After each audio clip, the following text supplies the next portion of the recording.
এমন 5টি সময় রয়েছে যে 5টি সময় আপনি যদি জায়েজ যে কোনো দোয়া করেন আল্লাহ তাআলা আপনার ওই দোয়াকে কবুল করেন।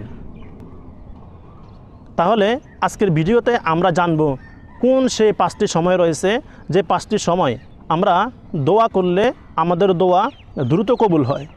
চলুন তাহলে সেই 5টি সময় আমরা জেনে নেই। 1 নাম্বার, তাহাজ্জুদের সময়।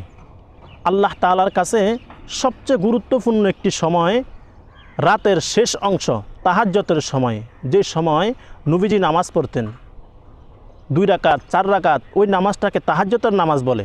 আমরা চেষ্টা করব শেষ রাতে 2 রাকাত বা 4 রাকাত তাহাজ্জুদের নামাজ পড়ে আমরা আল্লাহর কাছে প্রাণ খুলে দোয়া করব। আল্লাহ তাআলা এই সময় তাহাজ্জুদের সময় বান্দার দোয়াকে বেশি বেশি কবুল করেন। 2 নাম্বার, ফরজ সালাতের পর আমরা ফরজ নামাজ পড়ি। ফরজ নামাজের পর আমরা যে কোনো জায়েজ দোয়া করলে আল্লাহ তাআলার দরবারে এই দোয়াগুলা খুব দ্রুত কবুল হয়।